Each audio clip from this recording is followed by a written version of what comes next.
Okay, quick bit of context. Why am I even doing this video? So about a month ago, someone I know posted some pretty ignorant stuff on Facebook. Long story short, they just thought the Black Lives Matter movement in the UK was ridiculous, we didn't need it, and to quote, the UK is pretty much perfect and, you know, our police aren't doing the same things that the police in America are doing. So I kind of thought, let me just send them a message and just try and dig a little bit deeper into this, because this is someone that I was talking to about working on a shoot together and we've got friends in common, and I just thought if they really believe this stuff, that I don't need to be around this person at all. So here's what I wrote to them. I'll put the screenshot up now so you can see it. And like, as you see, I basically just calmly explained, like, this is why we're out here peacefully protesting, you know, I can let you know more, all that kind of stuff. But this is where the germ of the idea of this video kind of took shape. So there I am, I'm driving home and I'm kind of thinking about all the stuff I need to get together to try and change this person's mind. I was like, I'll need to find this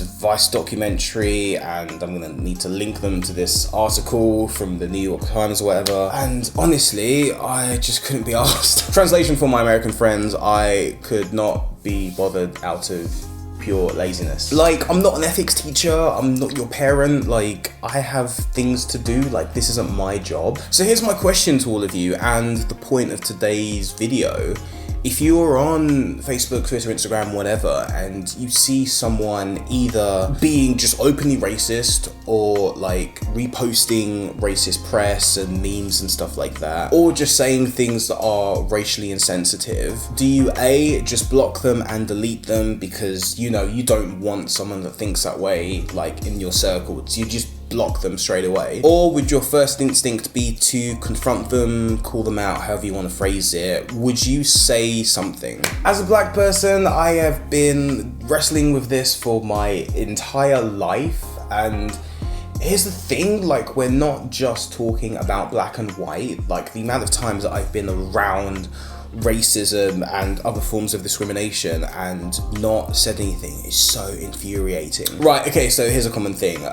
Someone will be like, oh, you black guys are alright, but oh, it's them Indian blokes. They didn't say Indian blokes, they said something else.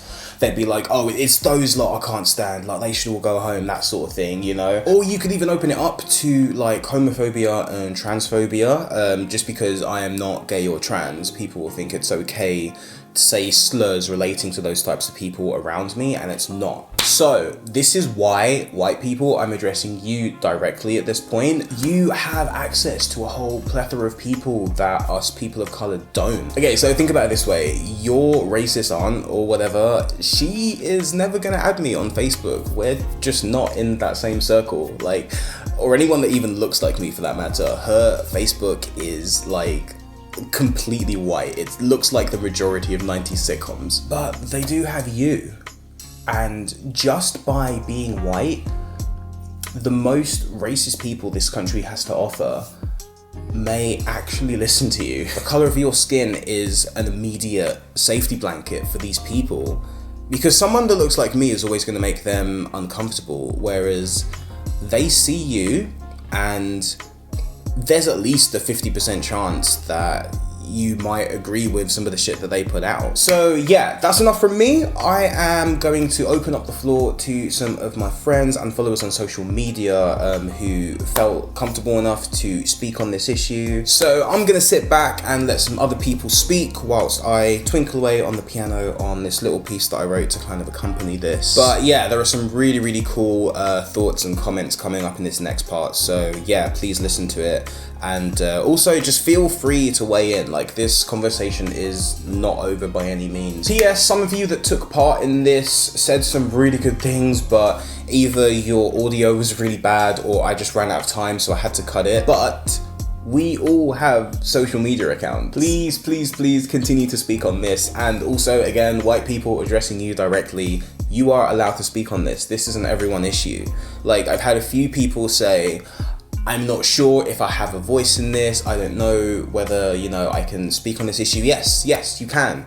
As I said earlier, you have access to people that us people of color don't. So yes, you have a voice in this. White voices matter. But yeah, for anyone that did send me a voice note, whether you're in the next clip or not, please just upload it somewhere so other people can hear it publicly and just let them know a black guy said it was I. Right, too sweet. Peace, I am out.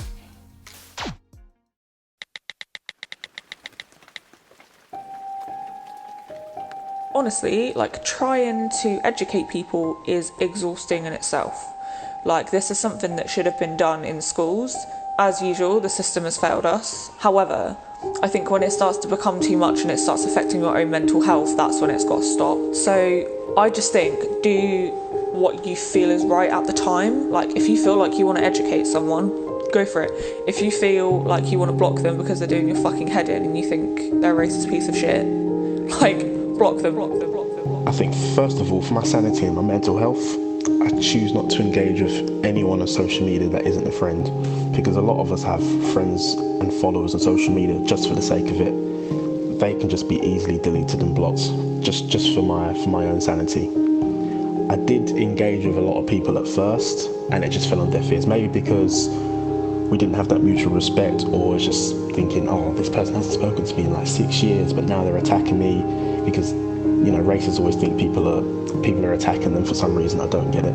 If I can explain to them the same way a 5-year-old can understand, and they continue to still respond in a negative way or an argumentative way, or I'm not racist, why are you attacking me, then I just say to them, I can't go on. Either you are an idiot or stupid, or so privileged or so clouded that you've grown up in a position of such privilege that you just can't fathom what black people have been through. I don't want anything to do with you. So this is something that I definitely tackle case by case. For me, like, if it's someone that I'm actually like pretty close with, I will 100% confront them, whether it's on the actual post or like privately. That really depends on like whether I think the general audience of this person, like on their social media, will benefit from hearing my side, or if it's just a thing that's better said in a message or in a text or something, or in person. I recently got into a beef with one of my high school English teachers that I really loved and respected, and she has some like really bad views on police brutality and stuff, and I got into it with her, and that is specifically because she has influence. She is friends with so many people that had her in class, and I know she still like holds some sort of revere in a lot of kids' eyes, so I felt it necessary to make a public statement like that instead of, you know, messaging her privately. I think it's definitely important to educate them, because if you don't educate them, you just leave them in that state where that's what they believe, that's what they think, and that's going to be how they think. And if you just block them, you let them win, you let them get in your head.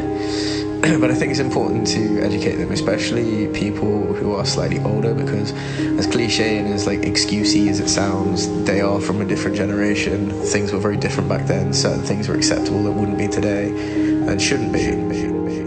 We always need to try to educate people. Of course, they already know the story, but apparently they don't know the story. So this is our job to educate people. So we need to teach them. There's been quite a few times that I've seen something really ignorant that someone's posted that I know of, and I've either tried to educate them on the timeline or in the DMs, but some people just do not want to be educated. You can send them all the articles, everything they need to learn and become a better person, but if they're going to be blindly ignorant and just ignore them or watch them and still not take that information in, there's honestly not much you can do at that point, which is so frustrating because it's like talking to a brick wall.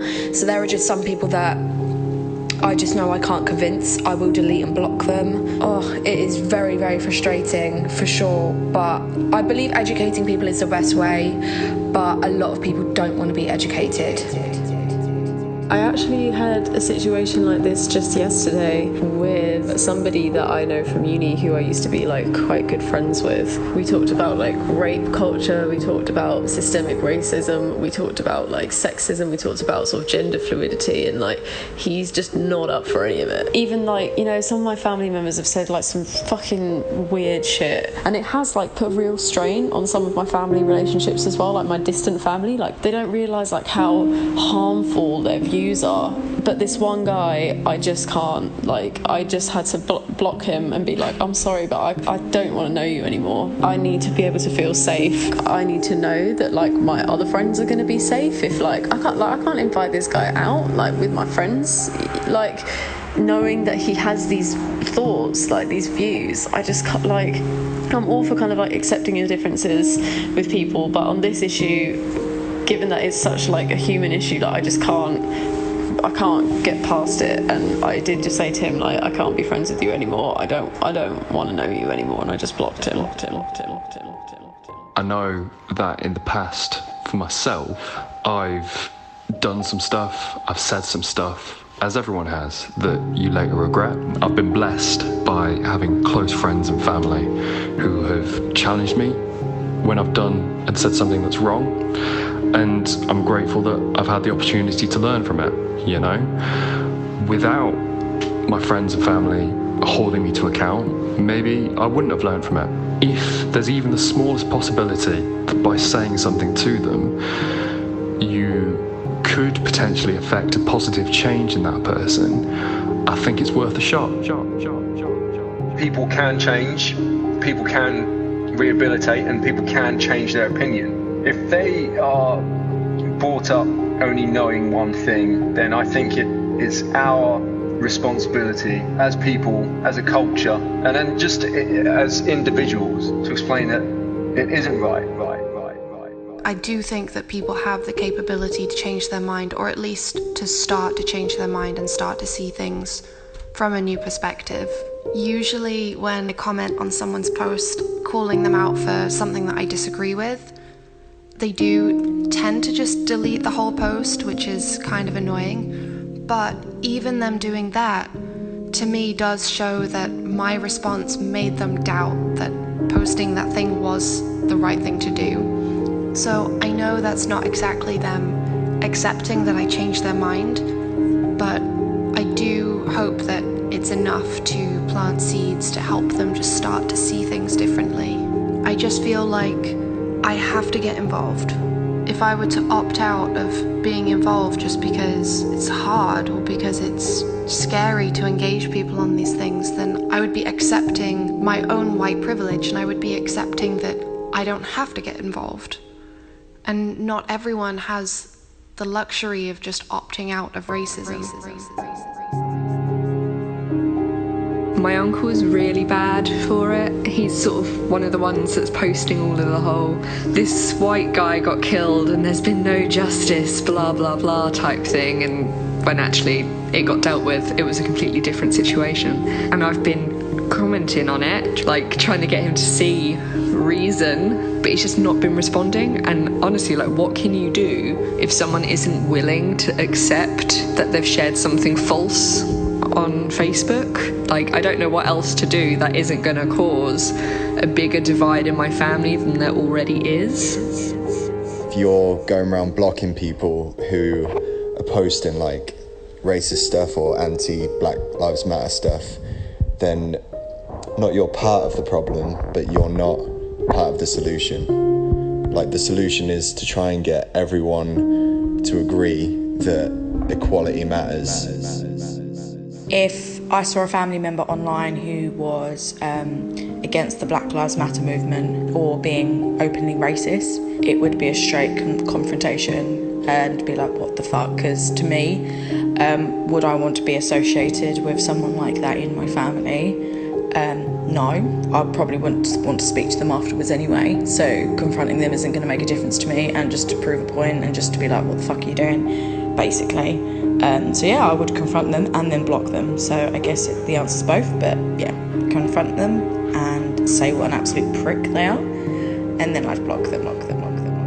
I definitely fall more on the side of confront and try to educate. I do believe that like if you ostracize people, if you show them that they're unwelcome and unloved in society, then you push them further into the fringes, and you probably only harden those attitudes, right? Which only leaves us with a worse situation. But I do think that like showing love and kindness is definitely the way. You know, coming from South Africa, like we only gained our like equality status in 1994, so like 26 years ago. So I think a lot of people have still grown up with those things being part of their everyday life, you know? Some of those attitudes, like parents are still teaching their children that. I mean, like, you know, we have this big deal with like our previous national flag, which got removed in 1994. There are like families that we have like these areas where like this is a common thing, where like families who still fly the old like apartheid flag and shit. So like I think it's hard to like blame a person directly sometimes for having those attitudes, and that's why I think like we all have to persevere through this together. I think like that's the only way we are going to solve it. I think maybe try once, in my opinion, and then if you get nothing back from it, maybe just leave a message saying like, oh, there is clearly no reasoning with you. If you it's your choice whether to look at it or not, but please consider it, and I won't be taking this conversation any further. What about when you're in school and you're trying to learn something, and obviously like you don't just have one day of school and you get it, like you're there for fucking 6 years. My whole thing is I just don't want to like lose all these people that could potentially learn just because they don't get it the first, second, third time around that you send them a message. It's like it's easy just to be like, oh, okay, well, you didn't get it, you should get it by now, like bye, you're cancelled, blocked, deleted, whatever. They're never gonna learn. That's different because you compare it to school and this is literal children, but you're talking to people in their 20s and 30s who still don't get it, who have had plenty of time to get it, and now is the best time to start learning when everyone's on this drive to do better. But I don't think it's the same as learning something in school. It's like just morals, really.